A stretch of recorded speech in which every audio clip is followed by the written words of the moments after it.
Rádio Brasil Central. 7 horas em Goiânia, a hora oficial do Brasil. Agora, pela Rádio Brasil Central e RBC FM 90,1, o Mundo em Sua Casa. O jornal falado de maior tradição no Centro-Oeste brasileiro. O Mundo em Sua Casa. A informação em cima do fato. Um mundo de notícias no começo do dia. O Mundo em Sua Casa tem a marca da Rádio Brasil Central e da RBC FM 90,1. Hoje é sexta-feira, dia 15 de junho de 2012. Bom dia, você ouvinte. Bom dia, Écio Santana. Bom dia, Gil Bonfim. O Mundo em Sua Casa. Tempo e temperatura. A previsão do tempo para hoje em Goiânia é de céu claro a parcialmente nublado, com períodos de nublado. A temperatura máxima pode chegar aos 32 graus. A umidade relativa do ar varia entre 80% e 25%. Agora, aqui no Parque Santa Cruz, os termômetros registram 20 graus. 7-1. O Mundo em Sua Casa. Manchetes dos jornais brasileiros. O Globo. Integrantes da CPI se reuniram em segredo com o dono da Delta. Folha de São Paulo. Rio mais 20. Petrobras anuncia corte de gasto em energia verde. O Estado de São Paulo. Base aliada freia a CPI e veta a convocação do dono da Delta. Correio Brasiliense. Tropa do cheque abre guerra na CPI. Valor econômico. G20 propõe compromisso europeu para salvar o euro. Estado de Minas. O medo ronda as universidades. Bandidos aterrorizam estudantes, professores e funcionários das escolas. Jornal do Comércio de Pernambuco. A história se repete no Recife. Chuva, caos, feridos e mortes. 0 hora de Porto Alegre. Alta do dólar já afeta preços de vinho, arroz e eletrônicos. Brasil Econômico. Fim definitivo da guerra fiscal no Brasil depende do Supremo. O Popular. TCE proíbe governo de iniciar novas obras. Diário da Manhã. Marconi celebra aumento do PIB. Agora são 7:03. O Mundo em Sua Casa. A política em Goiás. O ex-prefeito de Goiânia, Iris Rezende Machado, passou por uma cirurgia na manhã de ontem no Hospital Neurológico de Goiânia. O procedimento complementar à retirada da hérnia de disco, a qual o político submeteu-se no dia 16 de maio deste ano na mesma unidade de saúde. Um dos médicos responsáveis pela cirurgia, Walter Costa, disse que o procedimento foi simples e teve caráter preventivo para evitar que a hérnia retornasse. Segundo o médico, o PMDBista deve receber alta na sexta-feira, ou seja, hoje. Câmara Municipal de Goiânia derrubou o veto do prefeito Paulo Garcia ao projeto que reduz o imposto sobre transferência de imóveis. Pela primeira vez no ano, a Câmara Municipal de Goiânia derrubou um veto do prefeito Paulo Garcia, do PT. Trata-se do projeto de redução do ISTI, Imposto sobre Transferência de Imóveis, de 3,5% para 2%. O projeto foi elaborado e enviado à Câmara pelo próprio prefeito, depois de um período de experiência entre outubro e dezembro do ano passado, quando se verificou o aumento na arrecadação da prefeitura. Com desconto, muitos proprietários resolveram legalizar os contratos de gaveta. O motivo de agora ter vetado o próprio projeto, segundo o líder do prefeito na Câmara, Genor Mariano, foi a possibilidade de não poder disputar a reeleição em caso de aprovação da matéria. Nesse caso em específico, o prefeito, sendo sensível, liberou a base dele para votar de acordo com a consciência de cada um. Porque a questão aqui não é discussão do mérito.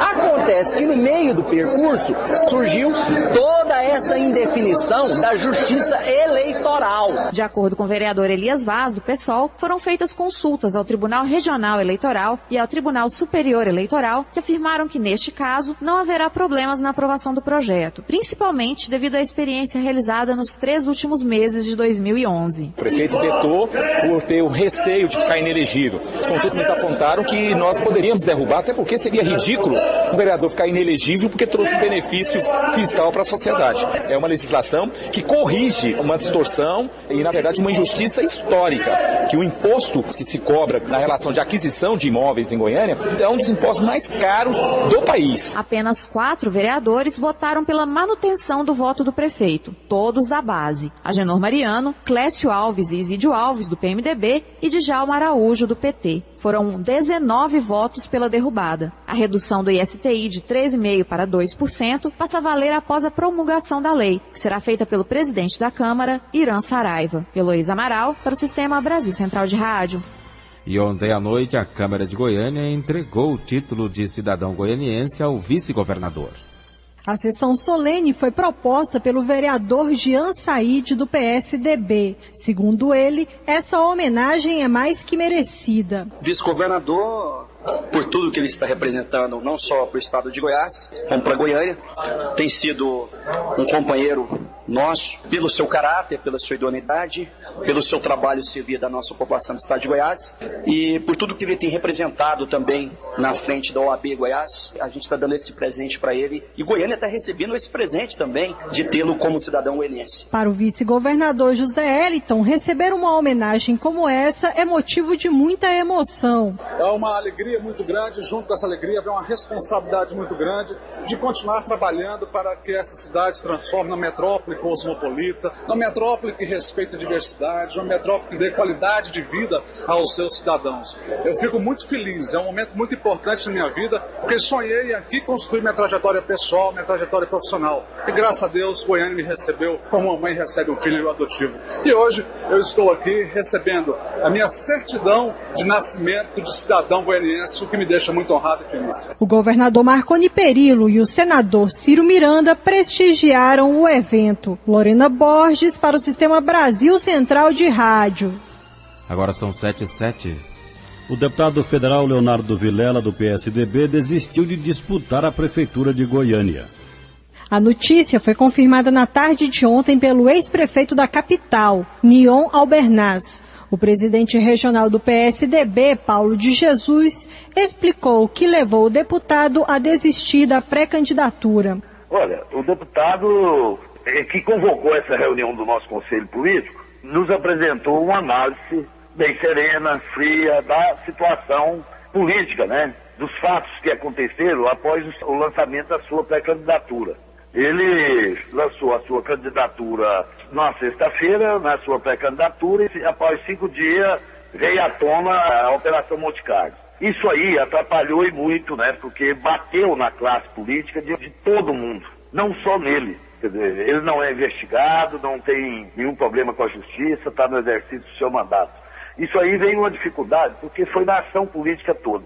E nesse momento, os partidos todos pararam as articulações. Aí ele foi sentindo essa dificuldade de aglutinar os partidos, de conversar, de reuniões. Paulo de Jesus também falou sobre como será realizada a escolha do próximo candidato. O PSDB vai ter um candidato para colocar, inclusive, na mesa. A gente vinha falando, né, já há tempo que todos os nossos partidos, era o momento de lançar suas pré-candidaturas. E nós, que sempre defendemos uma candidatura única da base aliada do governador Marconi, porque nós achamos que deve chegar já forte, participar, porque não é dividido que se fortalece, é unindo que se fortalece. Então nós defendemos uma candidatura única, né, para a gente já ir forte, todo mundo junto, a base toda junto. O partido ainda tem cerca de 15 dias para lançar o nome do próximo candidato a concorrer à Prefeitura de Goiânia. Lorena Borges para o Sistema Brasil Central de Rádio.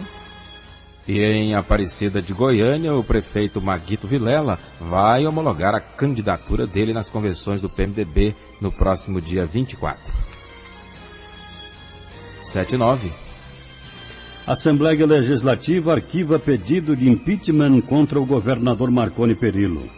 O presidente da Assembleia Legislativa, deputado Jardel Seba, por meio de despacho, determinou o arquivamento do processo que se tratava de requerimento solicitando a abertura de processo de impeachment contra o governador Marconi Perillo por crime de responsabilidade O presidente da Assembleia alegou que o requerimento não atende aos pressupostos do regimento interno, que tratam do processo por crimes de responsabilidades em comum do governador e secretários de Estado, por não estar acompanhado de documentos que comprovem irregularidades pela administração estadual. Jardel Seba também argumentou que, além de se tratar de iniciativa de claro direcionamento político eleitoral, com viés de radicalismo ideológico.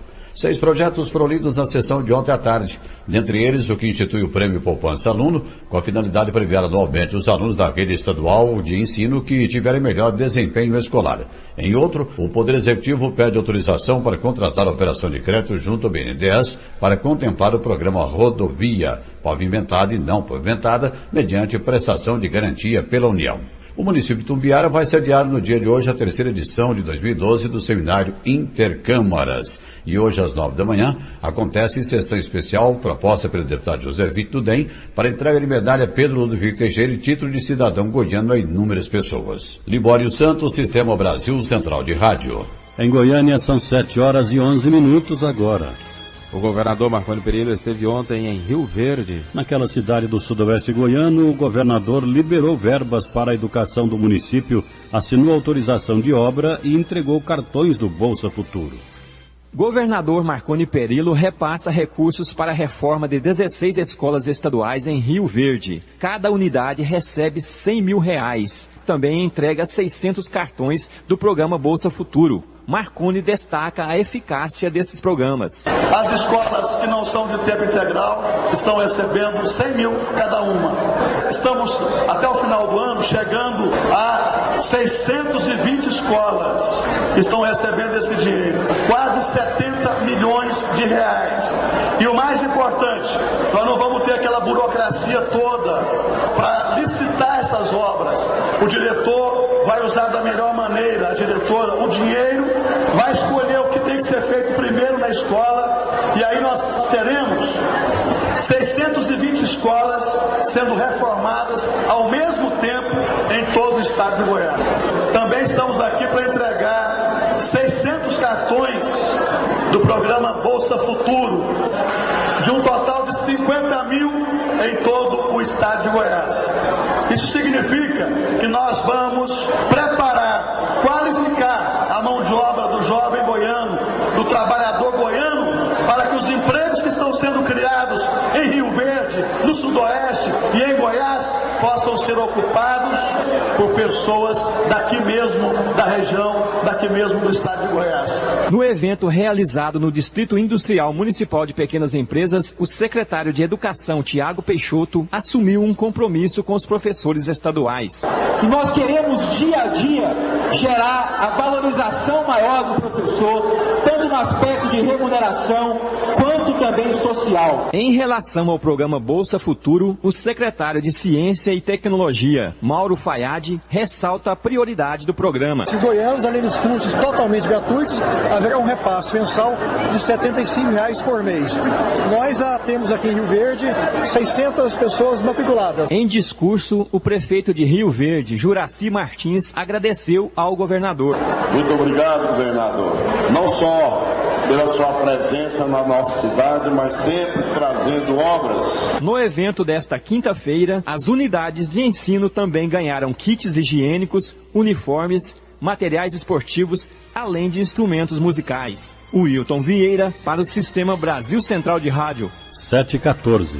Ministério Público apura lavagem de dinheiro de ex-servidores da Prefeitura. A denúncia é do promotor de justiça Fernando Krebs, que instaurou um inquérito civil público para apurar suposta prática de lavagem de dinheiro envolvendo a empresa Delta Construções. A apuração vai acontecer devido a uma publicação de uma reportagem sobre suposta negociação entre Alcino de Souza, ex-servidor da Prefeitura e proprietário da empresa GM, Comércio de Pneus e Peças Limitada, e a empresa Delta. De acordo com a matéria, Alcino teria recebido cerca de R$6 milhões entre novembro de 2009 e maio de 2010 da Delta. O dinheiro teria sido pago em troca da vitória da Delta durante um processo licitatório da Prefeitura. O ex-diretor de compras e licitações da Prefeitura de Goiânia também estaria envolvido no esquema. Atualmente, Fábio Passaglia é presidente do Instituto de Pesquisa e Planejamento Urbano de Aparecida de Goiânia. Agora 7h15.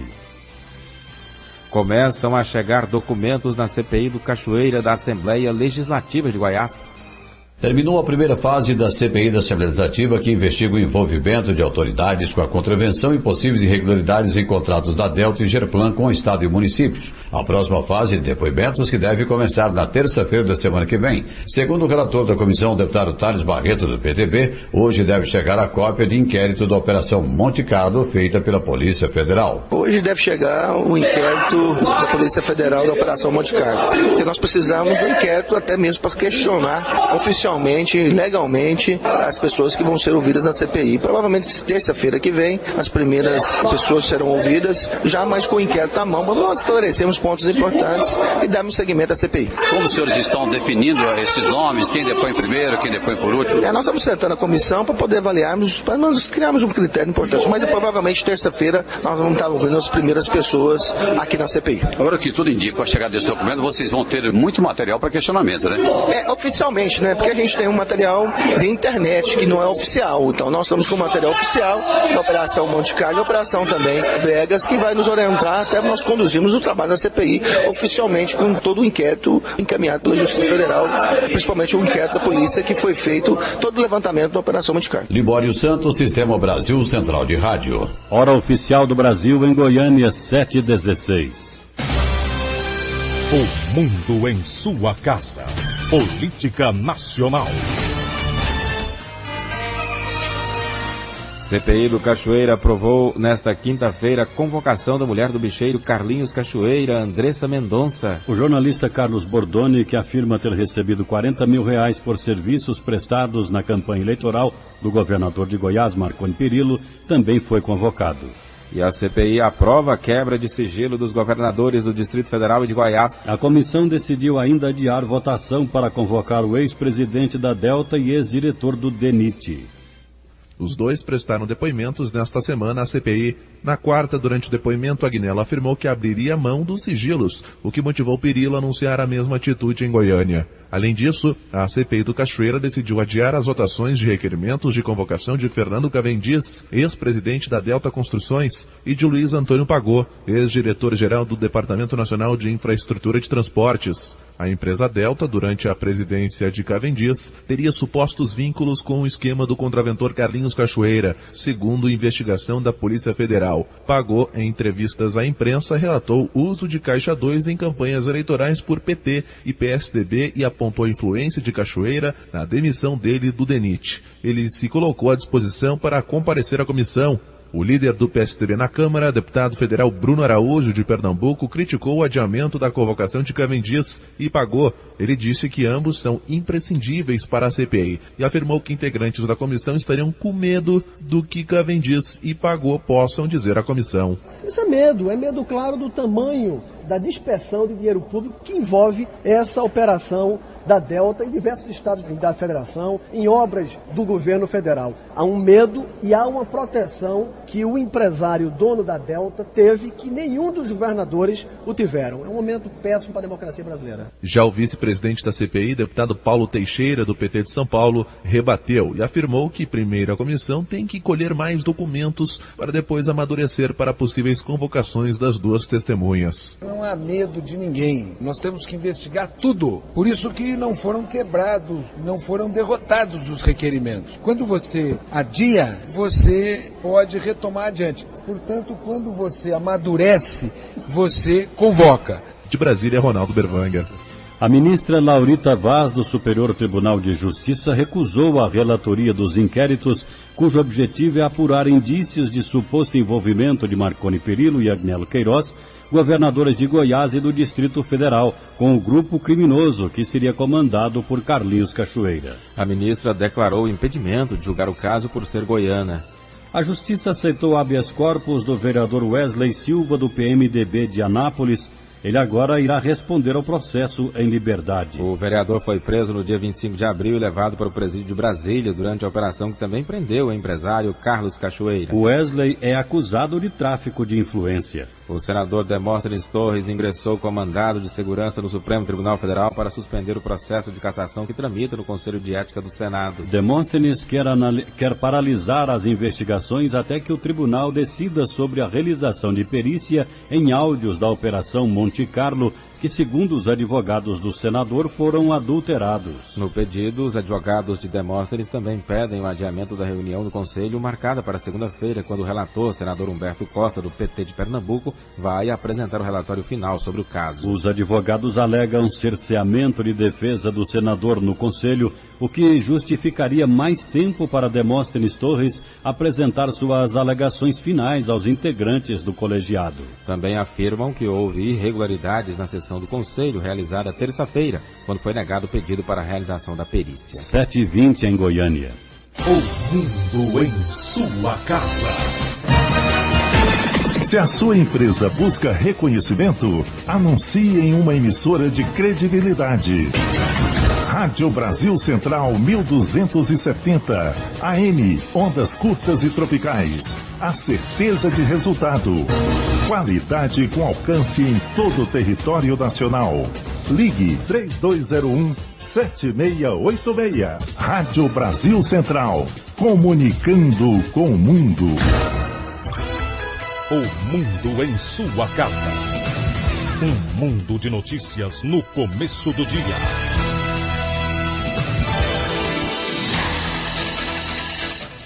Violência nas estradas. 2 motoristas morreram carbonizados na tarde de ontem em um acidente envolvendo 2 carretas na BR-153 entre Porangatu e a divisa com Tocantins. Segundo a Polícia Rodoviária Federal, os veículos bateram de frente e pegaram fogo, causando a morte dos condutores. Agora são 7h22. Denúncia anônima leva a PM a apreender drogas e armamentos de guerra em casa na região sudoeste de Goiânia.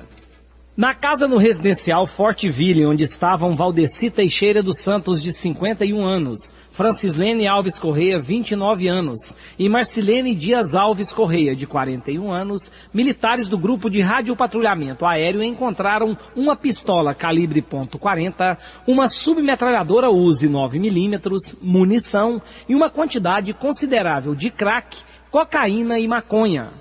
A suspeita da polícia, segundo o tenente-coronel Wellington Urzeda, é que os 2 homens que estavam na casa e conseguiram fugir sejam integrantes de uma quadrilha que comete desde homicídios até roubos a bancos em Goiás. O Valdeci é caminhoneiro, o filho dele está foragido, costelinha também, trabalhava com o pai, o crescimento do patrimônio chama a atenção, o cara trabalha, trabalhador. Esse caminhão, tudo indica que era usado também para, lógico que não no conhecimento da empresa, mas era usado também para a quadrilha poder levar drogas e buscar equipamentos, armamentos. Eles lavavam dinheiro com tráfico de drogas, com tráfico de munições, alugavam armas, roubo de veículos, clonagem de veículos, tanto é que o Polo já constatou que está clonado e a S10 pode ser que ela seja clonada porque ela tem motor diferencial e câmbio de um modelo e carroceria de outro modelo. E é o fomento da droga, né? Para lavar o dinheiro você tem que investir em alguma situação. Esse costelinha que está foragido já é conhecido da polícia? Conhecido, de alta periculosidade, e tem um mais violento, um tal de Tubarão, que trabalha com essa quadrilha, que também não foi localizado. Indício que eles possam estar locando essas armas para os ladrões de caixa eletrônico e de roubo a banco. Os 3 presos na residência foram autuados em flagrante por crimes de posse ilegal de armas de uso restrito e munição e tráfico de drogas. Aulus Rincon para o Sistema Brasil Central de Rádio. Agora em Goiânia, 7h24. Um homem ficou ferido e um jovem de aproximadamente 16 anos morreu durante um tiroteio em uma tentativa de assalto a um supermercado no setor Cidade Veracruz 2, em Aparecida de Goiânia, na noite de ontem. Segundo a polícia, o dono do estabelecimento, Wesley Gomes da Silva, de 38 anos, reagiu ao assalto e trocou tiros com os bandidos que fugiram atirando. O adolescente estava na rua quando foi baleado e morreu no local. A PM investiga se ele fazia parte do grupo de assaltantes ou se foi vítima de bala perdida. Ainda de acordo com a PM, o comerciante levou um tiro no braço e não precisou ser hospitalizado. A Delegacia do Consumidor fechou em Goiânia uma fábrica clandestina de material de limpeza, onde eram fabricados detergente e água sanitária de forma artesanal. Foram apreendidos 60 galões com produtos e várias embalagens vazias. Francisco Gleison de Souza Caetano, de 25 anos, responsável pela fábrica localizada no Jardim Caravelas, em Goiânia, chegou a ser levado para a delegacia, mas foi liberado após ser lavrado um termo circunstanciado de ocorrência.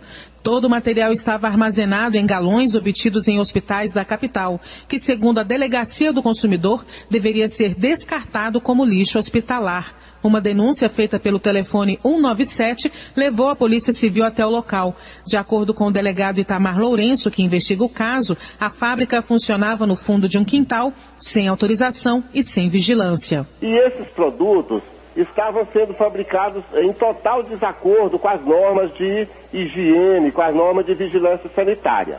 Ouvindo o responsável por essa fábrica, ele informou que todos os recipientes que ele utiliza para acondicionar o produto são galões que ele adquire em hospitais e clínicas particulares em nossa capital. Esses materiais eles devem ser descartados como lixo hospitalar. O delegado informa que Francisco Caetano citou pelo menos 6 hospitais e clínicas onde ele compra as embalagens.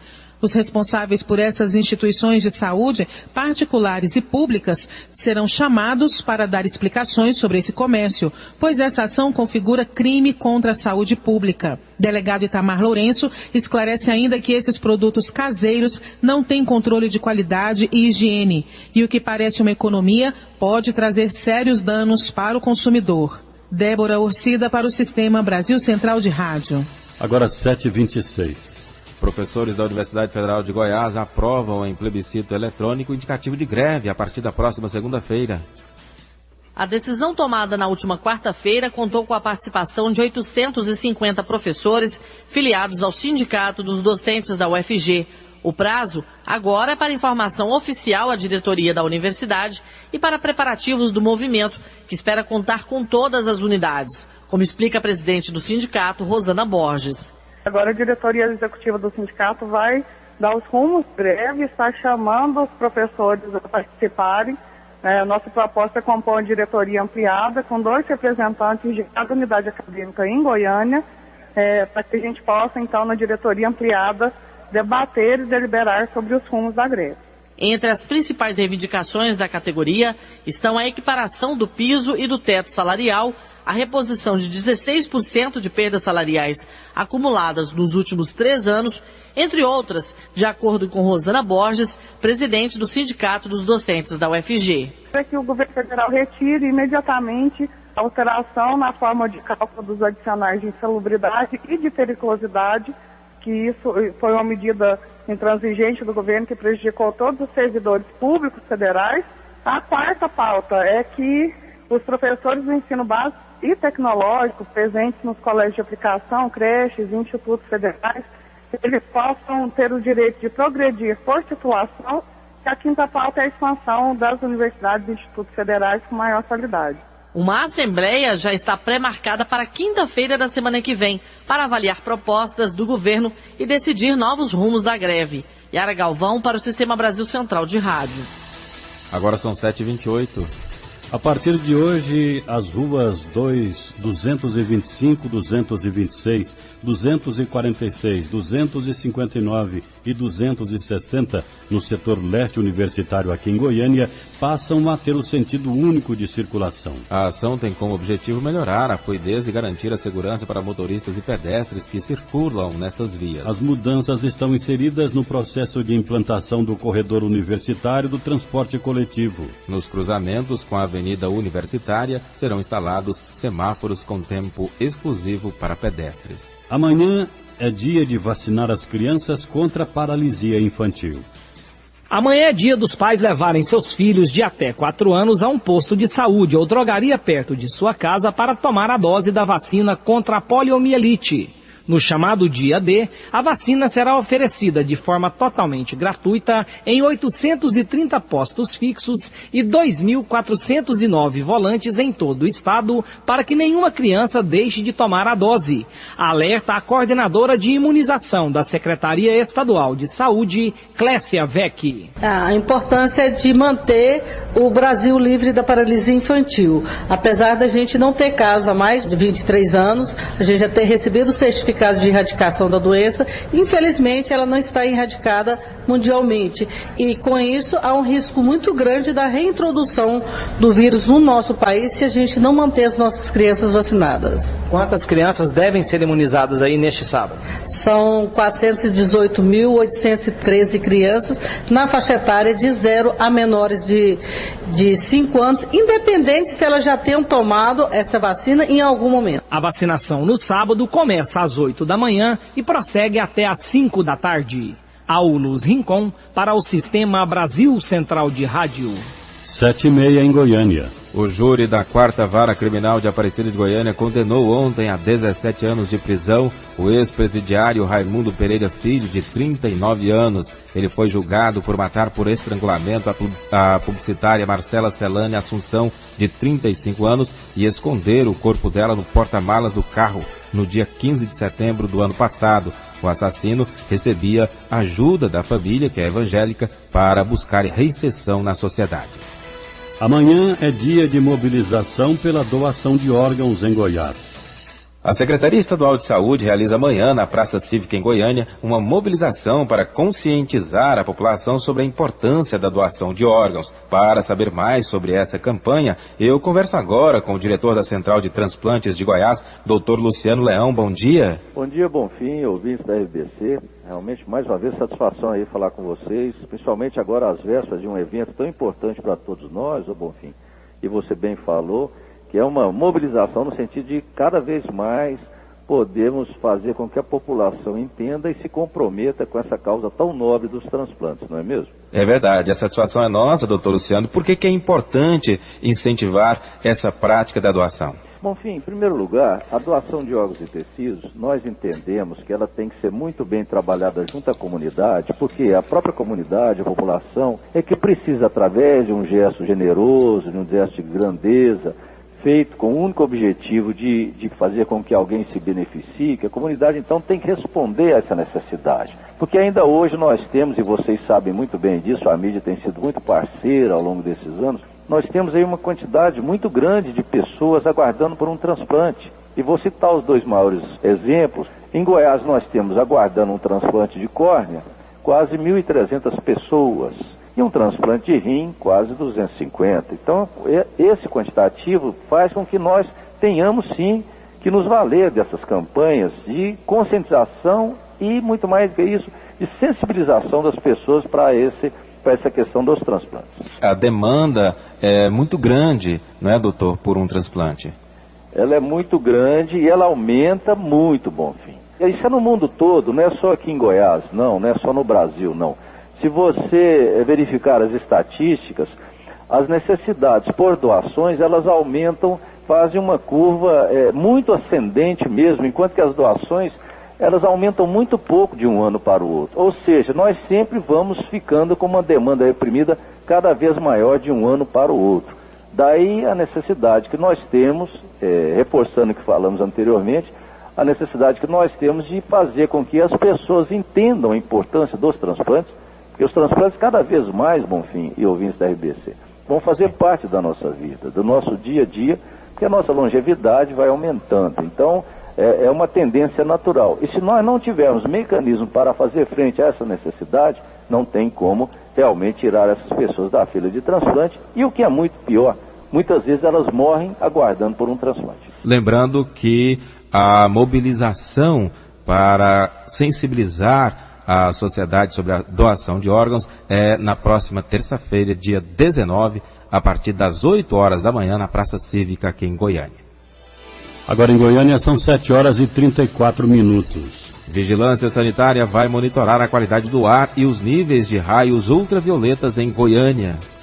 O início do monitoramento permanente está previsto para o segundo semestre deste ano. E o boletim com os dados sobre a qualidade do ar e a intensidade dos raios ultravioletas vai ser divulgado a cada 15 dias nas unidades de saúde da capital e também no site da Secretaria Municipal de Saúde. Segundo Aparecida de Fátima, que é especialista em saúde e responsável pelo programa de monitoramento, na escala ultravioleta, que vai de 0 a 14, Goiânia está entre 13 e 14. Aparecida fala sobre as principais preocupações relacionadas à saúde da população. Tanto o monóxido de carbono quanto o material particulado, eles trazem agravos principalmente ao aparelho respiratório, né, e também cardiovascular. As pessoas mais afetadas são as crianças, os idosos e as pessoas predispostas, né, que já têm problemas, né. E uma outra preocupação com relação à radiação ultravioleta é com os olhos. O programa vai funcionar assim. O INPE, o Instituto Nacional de Pesquisas Espaciais, já faz o monitoramento de emissões gasosas com satélites em todo o estado. A vigilância vai, então, trabalhar essas informações e fazer a divulgação. Aparecida de Fátima explica o que motivou a criação do programa Vigiar. A vigilância em saúde ambiental é uma área praticamente nova no Ministério da Saúde. E surgiu justamente devido aos problemas ambientais, né, que sabidamente estavam afetando a saúde da população. Goiânia, por exemplo, é uma cidade que tem muito veículo. A frota veicular da cidade cresce mais que o número de pessoas. Então isso é bastante preocupante. A partir do segundo semestre, a população pode acompanhar as informações nas unidades de saúde e também no site www.goiania.go.gov.br, clicando no ícone Saúde. Riva Cran para o Sistema Brasil Central de Rádio. Agora em Goiânia são 7h36. Complexo Gerontológico Sagrada Família realiza caminhada em defesa dos direitos do idoso. 15 de junho é o Dia Mundial de Combate à Violência contra o Idoso e, para marcar a data, moradores da Casa Lar, internos de longa permanência e do Centro-Dia do Complexo Gerontológico da Organização das Voluntárias de Goiás realizaram na manhã desta quinta-feira uma caminhada pelas ruas do Jardim Bela Vista, chamando a atenção para o tema. A gerente do complexo, Marta Luísa Santos Porto, explica que a população de idosos está aumentando e as famílias precisam de uma maior conscientização sobre as necessidades dos idosos. Realmente requer cuidados, não é, diários, e a população de idosos portadores de Alzheimer tem aumentado. Então nós temos que estar atentos e temos que nos conscientizar de que nós precisamos realmente estar discutindo a melhor forma de estar lidando com esses nossos idosos e realmente para passarmos, né, esses atendimentos e termos uma maior qualidade de vida desse idoso, atendido em todas as suas necessidades, não é? Inclusive fazendo ser cumprido o Estatuto do Idoso. De acordo com Marta Luísa, cerca de 320 idosos são atendidos mensalmente pelo complexo, mas a demanda ainda é maior que a oferta de vagas e os casos de violência contra o idoso são frequentes. Para a Valdecena Antônia, de 77 anos, moradora da Casa Lar há 7 anos, a permanência no complexo é feliz. No início foi assim, achei estranho. Agora não, hoje por morar lá fora, acho que eu não me dou conta. O abrigo Sagrada Família é mantido pela OVG e oferece atendimento multiprofissional a pessoas com idade acima de 65 anos. Para conseguir uma vaga na unidade, é preciso passar por uma triagem comprovando a necessidade de assistência gratuita. Márcia Alves para o Sistema Brasil Central de Rádio. 7h38. Liberado o transporte coletivo na Avenida Universitária em Goiânia. Desde as 5 horas da manhã de hoje, as 31 linhas do corredor universitário que tinham sido desviadas por causa da obra voltam ao trecho original que passa pela Avenida Universitária. O gerente de planejamento da CMTC, Spiro Catopodes, explica que o corredor universitário terá a faixa preferencial de ônibus, o que vai agilizar o tempo de percurso do transporte coletivo. Ele informa ainda que estão programadas a construção de 14 corredores preferenciais na região metropolitana de Goiânia. Esse corredor é um dos 14 que ainda serão construídos na região metropolitana, porque a previsão são 102 quilômetros de corredor. Simplesmente estamos construindo 2,5 quilômetros, que é o corredor modelo. Spiro ressalta que a inauguração de toda a obra deve ser feita no final do mês de junho, após 8 meses de obras. O trecho contará com sinalização horizontal e vertical, semáforos sincronizados e ciclovia. Todos os corredores preferenciais para o transporte coletivo terão também a ciclovia compartilhando. Inclusive também está sendo feita a revitalização nas calçadas com acessibilidade por todo o longo do corredor. Lembrando aos motoristas de carros particulares que só poderão usar a faixa preferencial para fazer conversões à direita. Todo o trecho será monitorado com sinalização eletrônica e o veículo que usar a faixa indevidamente será multado. Débora Orcida para o Sistema Brasil Central de Rádio. Agora em Goiânia, 7h40. A seguir, as notícias do esporte com José Calazans. O mundo em sua casa. Ei, Sapo, tá sabendo da novidade? Sábado 16 de junho é dia de vacinação contra a paralisia infantil, o dia D. Isso mesmo, para crianças menores de 5 anos. E ano passado, Goiás foi o estado com mais crianças vacinadas no Brasil. Este ano vamos repetir a dose. Que burro mais inteligente, hein? 16 de junho, o dia D contra a paralisia infantil. Leve a caderneta de vacinação. SUS, Secretaria da Saúde, Governo de Goiás. O mundo em sua casa. O jornal falado de maior tradição no Centro-Oeste brasileiro.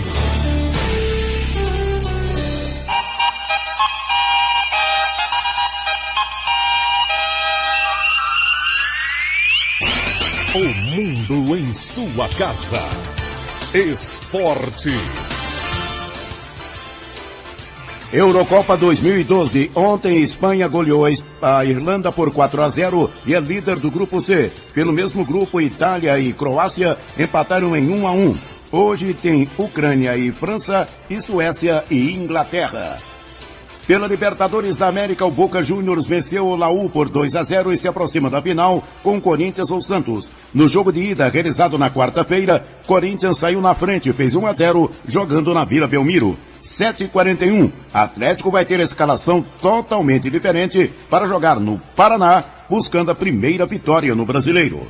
Daqui a pouco acontecerá o último treinamento do Atlético aqui em Goiânia para o jogo de domingo contra o Coritiba em Curitiba. O técnico Hélio dos Anjos dando pistas de um provável time do Atlético bastante diferente daquele que perdeu para a Portuguesa na última rodada do Campeonato Brasileiro. Ao todo, 7 modificações, incluindo a volta do goleiro Márcio. O zagueiro Gilson se recuperou de uma entorse no tornozelo e vai para o jogo de domingo.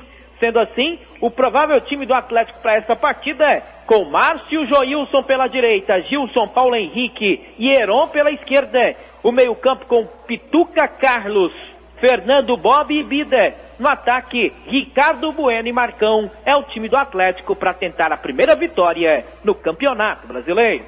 Eric Maravilha para o Sistema Brasil Central de Rádio. 7h42. Pela Copa do Brasil, São Paulo não jogou bem. Foi dominado em boa parte pelo Coritiba. Atuou com um jogador a menos por causa da expulsão de Paulo Miranda, mas com gol de Lucas no finalzinho venceu de 1-0 ontem à noite no Morumbi. Agora o time pode empatar o jogo de volta no próximo dia 20, que estará classificado para a decisão. 7h43. CBF dá ultimato aos clubes que paralisaram o Campeonato Brasileiro.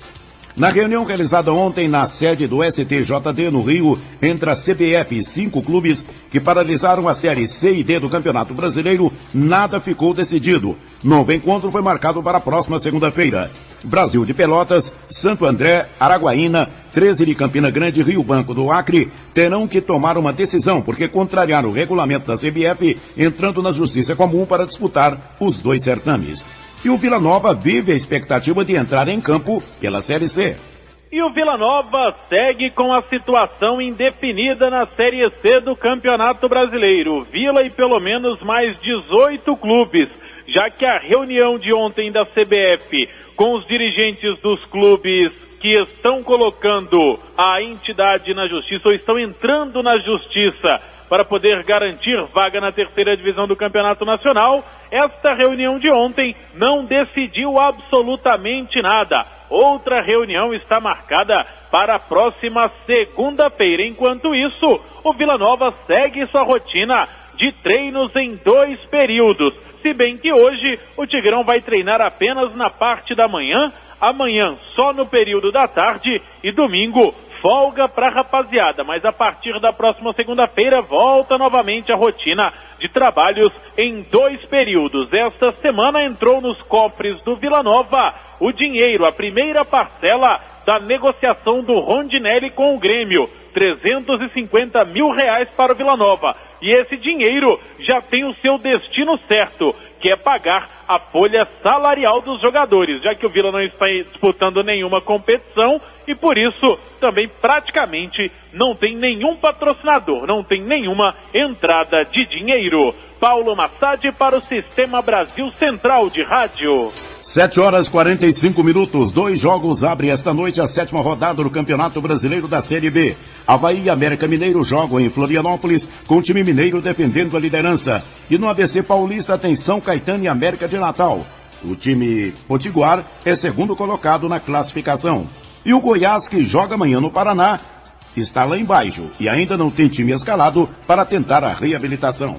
A delegação do Goiás embarca daqui a pouco para Curitiba e vai fazer o último treino visando o jogo de amanhã, às 4h20 em Paranaguá, 90 quilômetros da capital paranaense, no CT do Curitiba, às 4 da tarde nesta sexta-feira. O técnico Anderson Moreira que vai fazer 4 alterações na equipe principal e tem 2 dúvidas para o jogo de amanhã. Thiago Mendes ou Ramon no meio campo, Richelli ou Felipe Amorim no ataque. O treinador que confirmou vai promover a estreia do goleiro Edson, de 26 anos. Jogador que terá a primeira oportunidade e já de cara como titular, já que o Pedro Henrique não vinha atuando bem e o treinador acabou decidindo barrar o Pedro Henrique para a estreia de Edson. Ramon e Arley devem ficar mesmo no banco de reservas. O Goiás, que fora de casa em 3 jogos, empatou com o Ceará e perdeu para a América de Natal e Criciúma. Vinícius Silva para o Sistema Brasil Central de Rádio. 7h46. Após assumir a liderança do Grupo B da Liga Mundial, a seleção brasileira começa logo mais às 11 horas na Finlândia contra o Canadá, a última fase da primeira etapa da competição. Após jogar no Canadá, Polônia e Brasil, o time masculino comandado por Bernardinho lidera a classificação do Grupo B da Liga Mundial, com 21 pontos, seguido por Polônia com 20, Finlândia com 7 e Canadá com 6 pontos. Quem ficar na primeira posição da chave tem classificação garantida para as finais da Liga Mundial, que serão realizadas entre 4 e 8 de julho em Sófia, na Bulgária. O segundo colocado de melhor índice técnico entre os 4 grupos também avança. Já a seleção brasileira feminina de vôlei joga em casa nesta noite pelo Grupo E do Grand Prix.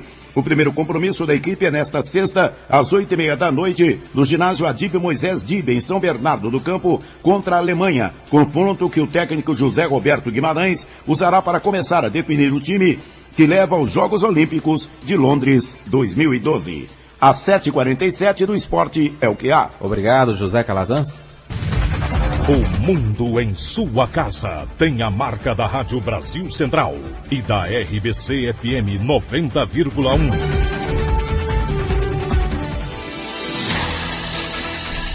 Militar é morto por causa de briga por herança.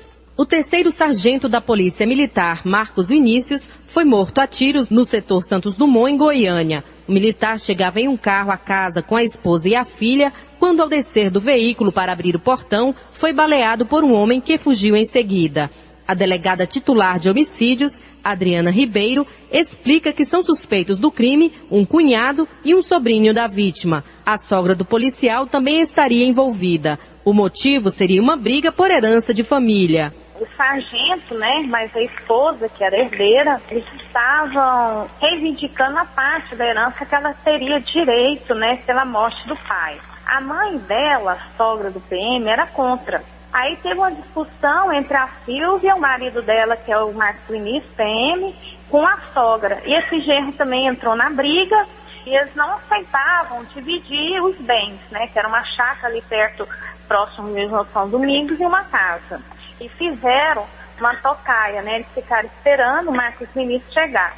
Só que eles não pensavam que a Silvia estaria dentro do carro, a esposa e filha da uma das autoras. Aí quando, de repente, ele desce para abrir o portão, e quando ele volta e retorna para dentro do carro, ele atira e acerta bem a cabeça do PM, o PM acaba agonizando e morrendo ali. E, por sorte, nem a esposa e nem o neném morreram. De acordo com a delegada Adriana Ribeiro, os 2 suspeitos foram levados para a Delegacia de Homicídios, onde foram autuados em flagrante. A Delegacia de Homicídios divulga o novo número Disque Denúncia, o 0800 6270 70. Patrícia Almeida para o Sistema Brasil Central de Rádio. 7h49. A Agência Goiana do Sistema de Execução Penal abre inscrições para a seleção de vigilantes penitenciários temporários.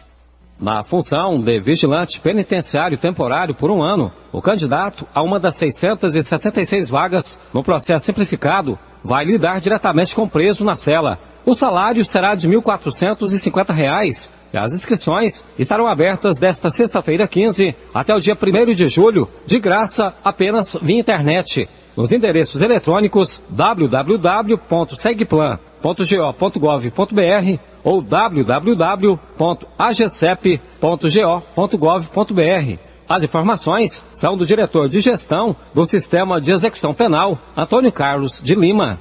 Ele vai exercer um horário de trabalho, de regra, 24/72. Então, ele trabalha um dia e folga 3. E o salário inicial é R$ 1.450. E o período é por um ano. Então, quem está desempregado é uma ótima oportunidade, principalmente para quem já lida na área de segurança privada, né? Porque já tem aquele curso de vigilante, aquilo se torna bem mais fácil e as provas constam de uma avaliação curricular e é exigido apenas o 2º grau de instrução. Então é muito simples, tem vaga para 76 cidades diferentes. Os nomes dos aprovados sairão no dia 3 de julho para contratação imediata. Jânio Rodrigues para o Sistema Brasil Central de Rádio. 7h51. 1.000 quilômetros de rodovias foram reformados pelo programa Rodovida. A marca representa 48% do total de 2.081 quilômetros reconstruídos na primeira etapa do programa Rodovida, em 42 trechos de 28 GOs. Responsável pelo gerenciamento das obras, a AGETOP prevê o fim dessa primeira fase de reconstrução das estradas para o início do mês de setembro. O vice-presidente da Agência Goiana de Transportes e Obras, Adriano Rodrigues, garante que o trabalho está dentro do previsto e afirma que o condutor terá uma malha rodoviária em melhores condições de tráfego durante as férias de julho. Nós esperamos que até julho a gente já possa ter aí concluído 1.200, 1.300 quilômetros e principalmente alguns trechos que são muito utilizados, citando um de Araguapaz a Aruanã, que já estará concluído nesse período. Então, para as férias de julho, a gente já espera oferecer uma condição bem melhor nas nossas rodovias. De acordo com o vice-presidente da AGETOP, as obras também são fiscalizadas para garantir a qualidade do serviço. Isso é uma coisa recente, moderna, é muito boa para a administração pública que os órgãos de controle fiscalizem não só os contratos, os papéis, mas também fiscalizem efetivamente a obra, a qualidade dessa obra, a medição, se as coisas estão sendo corretas. Então, nessa linha, nós entendemos que ao final desse programa, na conclusão não só desse, mas de todas as obras da AGETOP, nós passaremos a ter muito mais qualidade na obra, nos serviços que serão confeccionados pelas empreiteiras. O vice-presidente da AGETOP, Adriano Rodrigues, informou também que ainda este ano começam as obras da segunda etapa do programa. A meta é reconstruir mais de 5.000 quilômetros de rodovias estaduais até 2014. Gil Bonfim para o Sistema Brasil Central de Rádio. Agora em Goiânia são 7h53. Técnicos da Infraero e representantes do consórcio responsável pelas obras do novo aeroporto de Goiânia realizam, logo mais às 10 horas, uma vistoria nas obras do aeroporto Santa Genoveva. Já os consórcios de empresas privadas que vão administrar os aeroportos de Guarulhos, Campinas e Brasília assinaram ontem os contratos com o governo federal. Até a Copa de 2014 vão ser investidos mais de 2 bilhões 800 milhões de reais em novos terminais, pátios e pontes de embarques e desembarques. A multa para as empresas que não cumprirem o prazo de 22 meses será de 150 milhões de reais. E mais R$1,5 milhão de reais por dia de atraso. Metrobus debate a implantação do VLT em audiência pública na Câmara Municipal de Goiânia. A Câmara Municipal de Goiânia promoveu nesta quinta-feira uma audiência pública para discutir a implantação do VLT, veículo leve sobre trilhos, na capital. O presidente da Metrobus, Carlos Maranhão, apresentou o projeto, que deve custar mais de R$1 bilhão, numa parceria de governo estadual, federal e empresas privadas. Segundo Carlos Maranhão, o VLT terá capacidade para transportar mais passageiros que os atuais ônibus articulados do eixo Anhanguera e será menos poluente. A vantagem, primeiro, é a maior capacidade. O vagão do VLT transporta 1.300 pessoas. O nosso maior ônibus, que é aquele biarticulado, transporta 220. Então você pode fazer uma composição de 2 vagões, dá 600 passageiros. A outra grande vantagem é que ele é menos poluente, mais silencioso, porque usa energia elétrica, melhor para o meio ambiente do que os ônibus. O vereador Maurício Beraldo, do PSDB, responsável pela realização da audiência na Câmara, destaca outros 2 fatores importantes ligados à implantação do VLT em Goiânia: a construção de ciclovias e a manutenção do trabalho dos comerciantes permissionários, que atuam nos terminais da capital. Milhares de famílias sobrevivem hoje do comércio nesses terminais, são permissionários. Nós estamos sugerindo permanência deles em várias opções que poderão ser construídas, como por exemplo, nós poderemos ter vários shopping populares ao longo da linha do VLT, várias áreas diferenciadas, e ali deverão estar colocadas essas famílias de permissionários. Depois de realizada a licitação, as obras do VLT devem durar 2 anos. Durante esse período, segundo o presidente da Metrobus, será garantido o transporte de passageiros no eixo. De acordo com ele, já há uma equipe de consultoria trabalhando para garantir que o usuário não seja prejudicado com as obras. Heloísa Amaral, para o Sistema Brasil Central de Rádio. 7h56. Goiás apresenta avanços nas políticas de apoio a micro e pequenos empreendedores durante reunião do Fórum Permanente das Empresas de Pequeno Porte. Terminou ontem a 15ª reunião ordinária dos 6 comitês temáticos do Fórum Permanente das Microempresas e Empresas de Pequeno Porte. Durante o evento, o governo de Goiás apresentou os avanços das políticas de apoio às micro e pequenas empresas. O superintendente de Suprimentos e Logística da Secretaria de Estado de Gestão e Planejamento, Bruno Fleury, apontou os principais avanços apresentados pelo Estado nessa área. Vários procedimentos têm sido feitos no sentido de facilitar para a micro e pequena empresa a possibilidade dela vender para o governo. O governo é o maior comprador que se tem, é o maior consumidor, né? O governo compra de tudo. E é necessário que cada vez mais se crie mecanismos para isso. Então, há um trabalho no sentido de desenvolver iniciativas de capacitação, de treinamento, para que os micro e pequenos empreendedores possam não só vender no mercado interno, mas também no mercado externo. Alguns bancos oficiais já têm linhas de crédito voltadas para isso e alguns mecanismos para reduzir o nível de impostos e a burocracia para que realmente as microempresas possam entrar nesse mercado externo. O Fórum Permanente das Microempresas e Empresas de Pequeno Porte foi promovido pelo Ministério do Desenvolvimento, Indústria e Comércio Exterior. Lorena Borges para o Sistema Brasil Central de Rádio. Agora em Goiânia, 7h57. Ao menos 25 alunos foram detidos após um tumulto na Unifesp de Guarulhos, na Grande São Paulo. Os estudantes foram levados para a Superintendência da Polícia Federal na Zona Oeste da capital paulista. Os universitários pedem melhorias na instituição e criticam a forma como foi feita a reintegração de posse do local da semana passada. Os estudantes ocuparam o campus da Unifesp de Guarulhos durante quase um mês. Na ocasião, outros 30 alunos da Universidade Federal de São Paulo foram detidos. O Supremo Tribunal Federal anulou a punição à juíza Clarice Maria de Andrade, que permitiu que uma garota de 15 anos ficasse presa numa cela com 20 homens na cidade de Abaetetuba, no Pará. O STF alegou que a magistrada não sabia das condições do presídio para a qual a jovem havia sido encaminhada. Em 2010, o Conselho Nacional de Justiça concedeu aposentadoria compulsória à juíza. O Ministério da Saúde vai investir 580 bilhões de reais na rede farmacêutica de sangue e hemoderivados, valor que representa um aumento de 52% em relação às aplicações no setor no ano passado. Segundo o ministro Alexandre Padilha, esse aumento se deve à compra de medicamentos para hemofílicos realizada pelo SUS. Piloto gaúcha é a primeira mulher no país a lançar bomba de um caça. A tenente Carla Alexandre Borges é a primeira mulher no Brasil a lançar uma bomba de um caça de alta performance. O avião pilotado pela gaúcha decolou de Santa Maria, na região central do Rio Grande do Sul. O alvo estava localizado na unidade de treinamento de Saican, em Rosário. Os disparos foram efetuados a uma altura de 3.000 metros e velocidade de 1.000 km por hora. 7h59, destaque internacional.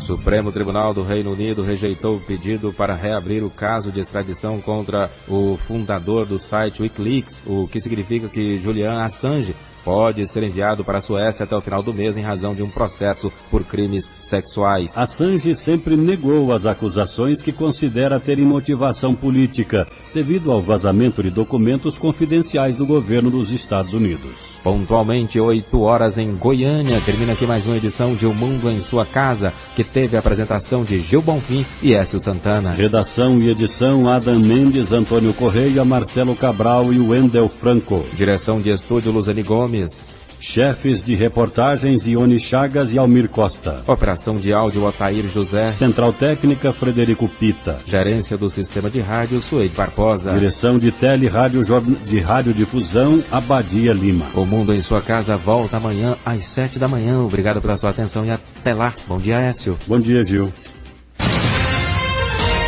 Este foi pela Rádio Brasil Central e RBC FM 90,1. O Mundo em Sua Casa. O jornal falado de maior tradição no Centro-Oeste brasileiro. O Mundo em Sua Casa. A informação em cima do fato. Um mundo de notícias no começo do dia. O Mundo em Sua Casa voltará sempre com a marca da Rádio Brasil Central e da RBC FM 90,1.